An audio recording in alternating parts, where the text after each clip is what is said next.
Thank you very much, my friends, for such a warm welcome. I'd like to focus today on how we can make Europe a home, factory and fortress again.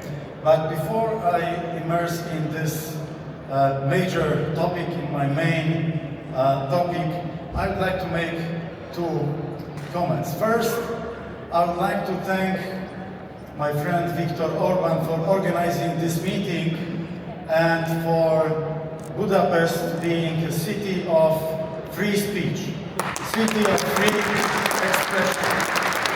As Gergely said 5 minutes ago, Budapest is a great city of freedom, but Budapest is also a free speech city. Compare it to Brussels 1 week ago, when the Conservative Conference could not have find an appropriate place to present our view of the world. This was really something appalling, and whatever you experience in America or France or in other parts of the world, in Europe, believe me, in leftist liberal Europe, it's 3 times worse. That was first comment. And second is about this meeting depicted by my political enemies in Poland. I was portrayed as a person coming to pro-Russian gathering. So let me remind you that together with my friend who is here with us, Janusz Janša, 2.5 weeks after the attack of Russian army on Ukraine, and with 2 other people, Prime Minister of Czech Republic and head of Law and Justice Party, we were the first leaders in the world who came to Kiev and were trying to do our best to support Ukraine in their fight against Ukraine. And it was at the same time when the friends of Donald Tusk, my political opponent, were actually offering a ride to President Zelensky from Kiev and were offering 5,000 helmets to Ukraine.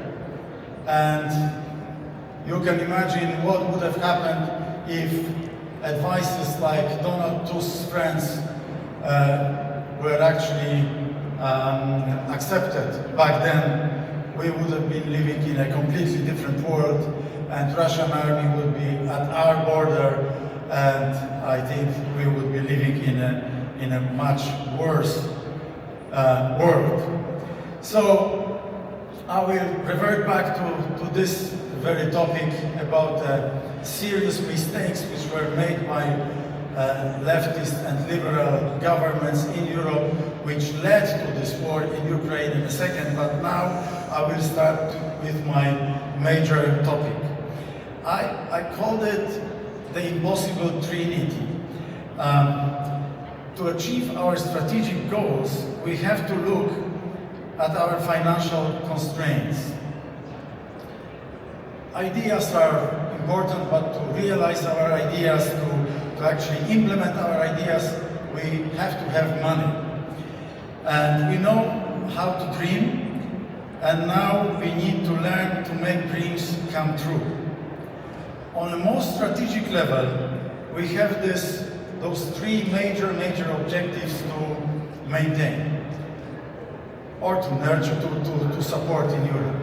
One is to continue our welfare state. The second is strong and solid security and defense policy. And third is implementation of strict climate policy goals. And these are 3 objectives which we have in front of us, but as the fact of the matter, and this is the impossible trinity, you can only have 2 out of the 3 at the same time. Those of you who studied economy remember probably Bob Mandel's impossible trinity, in macroeconomy, fixed rates, currency rates, free movement of capital, and independent monetary policy. You always can have 2 out of 3. And similar to this borrowed phrase, you can have only 2 out of the 3 major objectives which Europe as a whole has worked out and is working towards implementation. Let us try to quantify those 3 major objectives. The climate policy and strict climate policy rules and way to neutrality in 2050 is going to cost us, according to different analysis, between 500 billion euro to 1 trillion euro or more per year. That's the cost per year for climate policy, Green Deal, for the whole of Europe. I mean the European budget and combined budgets and budgetary expenditures on climate policy of member states of the European Union. For the welfare state, I'm not going to quantify it, it's several trillion, but to reduce it even by several hundred billion euro would be a nightmare in Europe, as you can imagine. So you can maneuver between the rocks, but that's a very narrow path. And the third major policy, now critically important in the multipolar world, is the security and defense policy, and how to quantify the gap, the shortage of expenditures on defense in Europe very quickly. The United States are spending around 750, 800 billion euros per year. The rest of the NATO countries combined spent approximately 350 to 400 billion euro per year. So there is a clear gap of at least 450 billion euro per year if the other 50% of NATO, I'm now measuring according to GDP, would need to spend a similar amount of money on defense and security as the United States. And that's a fair point. So there is at least a shortage of 400 billion euro of expenditures on defense, on security in Europe. And if we choose for either combination of 2 factors out of the 3 of the Trinity, including the security and defense, we would have to count with increasing our expenditures on defense by approximately 400 billion euro, which is actually in tandem with calls coming from the Biden administration and the more so from the political camp of Donald Trump to Europe. With which, by the way, I as European citizen completely agree. The Europeans have to increase our expenditures, increase our attention to the security and defense. That's critically important for the peace in Europe. So we can have very generous climate policy expenditure and welfare state, but then we would have to forget about the increase in security and defense. Or we can have defense and climate, but then we would have to sacrifice our welfare state, which is hardly possible, as I would have said. So we have to choose 2 out of 3 if we want to make Europe a home, factory, and a fortress again. And according to my set of priorities, we have to choose for welfare and quick GDP growth, AI, innovativeness, and so on, and security policy. Why do I choose security and welfare combined with quick GDP growth? Because the time of peace, this is behind us, most likely. Some say we are living in the era of the new Cold War. Professor Paul Post said that this is not a world war, rather it's a world at war. War in Ukraine, Kosovo and Gaza, turmoil in Sudan and Yemen, gangs in Haiti and Mexico, and possible Chinese attack on Taiwan. These are all hotspots around the globe. We are witnessing the rise of multipolarity. The US Congress, after a very long dispute, has approved the aid for Ukraine and Israel. This is very good news. But we must take into account the possibility of the US redirecting more engagement to China and the Pacific. The world has once again become a dangerous place. That is why today we must ask, are we doing everything to make Europe a safe home for all of us? Let's not count on an easy run. We need to earn our place in the global race. Some see the clash between the US and China as a Thucydides trap, an inevitable conflict between a dominant power and an emerging power. But I want to ask, what role does Europe play in the geopolitical theater? Let me use another ancient analogy.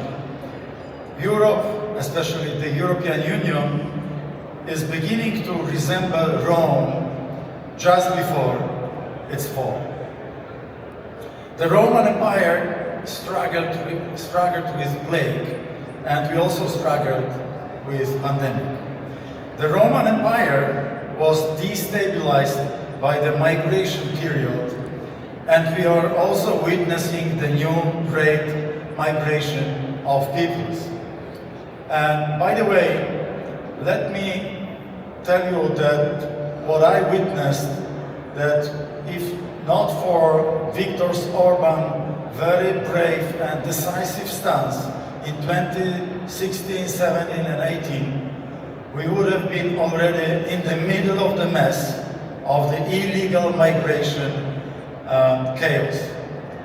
That is because back then there were only three prime ministers, Prime Minister Viktor Orban, Prime Minister Andrej Babiš from the Czech Republic, and myself, who were fiercely opposing this madness of illegal migration and distribution of illegal migration across Europe. So without Viktor Orban, the mess would be all around us already in Europe. And right now, we are in the middle of the second attempt by the leftist liberal to attack the peace and stability in Europe through huge illegal migration waves. And I'm absolutely certain that true leaders of Europe will not allow for this to happen. And maybe two more comparisons to the Roman Empire, if you allow me. The Roman Empire has neglected the military as well, and the countries of Europe are not fulfilling their alliance obligations. By the way, let me be boastful for a little moment. Poland is spending 4 percentage points on defense and security, which is the highest figure amongst the 32 NATO countries. And it was actually my government which prepared this to happen. And the last point, the Roman Empire was infected with bureaucracy, and we do see how the EU has become a wasted land of Brussels bureaucracy. So what should we do? We must become the homeland of the future, a community of ambitious nations. We have a rich tradition to draw from, but we need to gain leadership. We must know how to navigate a multipolar world. In times of uncertainty, we need a stabilizing force. Such a force is a strong alliance of strong nation states. I don't believe we can find an adequate response prepared by the EU institutions. The EU institutions right now are preparing a change of treaty. This change of treaty in Europe is going to centralize all the power, most of the power, political power, in Brussels, in the institutions of like the European Commission, the European Parliament. And this centralization is a very dangerous process. By the way, Prime Minister Tusk, several months ago, publicly said he is opposing this centralization. But only yesterday, his foreign affairs minister admitted that actually this is the way forward, because if Ukraine is going to be accepted in the European Union, the treaties have to be changed. This is a special way of civic platform by our political opponents, our political enemies, who are destroying democracy and constitution in Poland, to say that they will be in agreement with the changes of the treaty. They will be in agreement because they actually support the changes which leftist and liberal governments are preparing right now across Europe. So I don't want to make an impression I'm against, climate policy, adjustments and so on. No, I do believe that clean environment is a value, and I believe that the energy transition can be developed and that can be a development booster for all European countries. But we cannot sacrifice the way of life in Europe and our Christian values, and we cannot sacrifice defense and security because of any ideology, and we cannot sacrifice it with climate policy. So the expenditures on climate policy have to be reasonable. They cannot be as high as I tried to quantify after the McKinsey report and others, because we will be then in a big trouble. So I said that I want Europe to become, to get re-industrialized, to be a powerful factor again. But if the climate policy is being implemented as it is, the carbon leakage and all what is connected with the climate policy as it stands in Europe will lead to deindustrialization of the whole of Europe.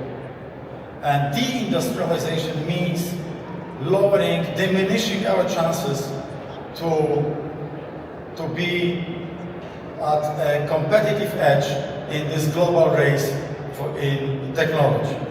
Because most of industry will flee to Russia, India, China, and to the United States as well after the IRA Act. And in that scenario, we will lose our competitive edge. And we often see our history as the history of dispute between modernizers and conservatives. This is a mistake. I believe in conservatism as a positive force, positive and modernizing force. I believe in conservatism as a concept for the future. Yes, we choose tomorrow, but we do not reject the past, we do not reject our tradition, our values, our Christian values. We believe in them. We choose growth, but we do not reject our roots. In an era of shocks, we need to rediscover conservatism. And by the way, I read the speech of my friend Janusz Jansza from yesterday, and I would like to make one quote out of this, because it's presenting to all our friends who are not so knowledgeable about the reality in post-communist world, about what is going on in Europe right now. What Janusz said is that a recent attempt to ban a conservative conference in Brussels serves as a sinister warning. Those of us who have lived part of our lives under a single party totalitarian regime know exactly where this leads. Once someone succeeds in suppressing free speech, as it was happening in Brussels 1 week ago, they gain absolute power. And this is what is happening in Poland right now. Other rights, freedoms, and institutions may exist on paper. This is exactly what is happening in Poland. But without the freedom of expression, there is neither true freedom nor democracy. These were the thoughts of Janusz, and I couldn't agree more with them. And this is what is happening not only in Poland, and the signals, the hints of this you would have experienced also in Brussels, but we see this all around Europe. And this is why the upcoming European elections are so critically important, because if we do not have sufficient common sense-based conservative power, right-wing, center-right, right-wing parties, there will be huge pressure towards leftist liberal agenda. So I'm going to end with the following statement. In an era of shocks, we need to rediscover conservatism, a doctrine of political realism, a doctrine of political pragmatism, a doctrine of political common sense, and a doctrine based on solid ground of values, Christian values and other values which we believe in. It is a time of great ambitions and great challenges. I believe that only by choosing the right priorities within this impossible trinity as well, can we make Europe our home, our factory, and our strong fortress again, which I wish to all of you and all European and transatlantic patriots. Thank you very much.